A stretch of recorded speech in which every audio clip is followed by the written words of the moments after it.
क्या झारखंड की अपर्णा यादव बनेंगी सीता सोरेन या फिर झारखंड की मेनका गांधी कहलाएंगे सीता सोरेन? अब आप सोच रहे होंगे कि हम ऐसा क्यों कह रहे हैं, तो फिर ये वीडियो ज़रूर देखिए।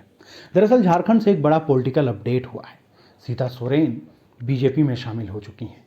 अब आप सोच रहे होंगे कि सीता सोरेन के बीजेपी में शामिल होने पर इतना हाय तौबा क्यों मचा है। तो दरअसल ये खबर ही ऐसी है। यह खबर ऐसी है कि सीता सोरेन झारखंड के एक सबसे बड़े सियासी परिवार की बड़ी बहू हैं और लंबे समय तक झारखंड मुक्ति मोर्चा से जुड़ी रहीं और साल 2009 से लगातार वो विधायक हैं। सीता सोरेन की बात करें तो सीता सोरेन शिबू सोरेन की बड़ी बहू हैं और शिबू सोरेन के बड़े बेटे दुर्गा सोरेन की पत्नी है। यानी रिश्ते में वो हेमंत सोरेन की भाभी और बसंत सोरेन की भी भाभी लगेंगी। लेकिन यहाँ पर चर्चा ये है कि उन्होंने बीजेपी में शामिल होकर एक नई तरह की राजनीति करने की ठान ली है। चर्चा तो ऐसी भी है कि सीता सोरेन दुमका से लोकसभा का चुनाव लड़ सकती हैं और उन्होंने जेएमएम के प्राथमिक सदस्यता से भी इस्तीफा दे दिया है। अब देखना यह है कि वो दुमका से चुनाव लड़ती हैं या नहीं, ये तो वक्त बताएगा। लेकिन इस समय जो सबसे ज़्यादा चर्चा है वो कि सीता सोरेन ने आखिर इतने लंबे समय तक जेएमएम में रहने के बाद पार्टी को क्यों छोड़ दी। तो झारखंड की सियासत के बारे में सामने आए थे और उन्होंने कहा था कि कल्पना सोरेन को वो किसी भी सूरत में सीएम बनते हुए नहीं देखना चाहती हैं। आखिर हम ऐसा चर्चा क्यों कर रहे हैं कि सीता सोरेन झारखंड की अपर्णा यादव या फिर मेनका गांधी बनेंगी?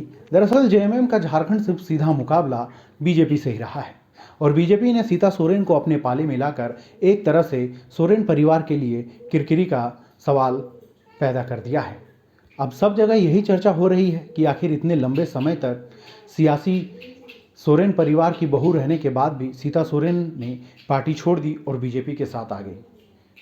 अब बस देखना यही है कि आने वाले दिनों में क्या सीता सोरेन वही रोल निभाएंगी जो मेनका गांधी बीजेपी के लिए निभाती रही हैं। क्या ऐसी सरगर्मी के बीच अब ये देखना दिलचस्प होगा कि सीता सोरेन सोरेन परिवार और झारखंड मुक्ति मोर्चा पर किस तरह से हमले करती हैं। क्या वो भी मेनका गांधी की तरह चुप्पी साधे हुए अपनी राजनीतिक विरासत को आगे बढ़ाएंगी या फिर उनके तेवर में तल्खी देखने को मिलेगी। लेकिन सबसे बड़ा सवाल बस यही है कि इतने दिनों तक पार्टी में रहने के बाद आखिरकार जो जेएमएम की सबसे बड़ी प्रतिद्वंदी मानी जाती है उस पार्टी में शामिल होने की क्या वजह है। दरअसल हर नेता की तरह सीता सोरेन के दामन पर भी एक दाग है। दरअसल वो दाग है राज्यसभा चुनाव 2012 में पैसे लेने के आरोप में उनका भी नाम आया था और वो मामला अभी भी कोर्ट में है। देखते हैं कि सीता सोरेन प्रदेश की राजनीति में सक्रिय रहेंगी या फिर सांसद बनकर दिल्ली का रुख करेंगी। तो साथियों आपको कैसी लगी ये जानकारी हमें ज़रूर बताएं और ऐसे ही और वीडियोस के लिए हमारे चैनल को लाइक शेयर और सब्सक्राइब ज़रूर करें।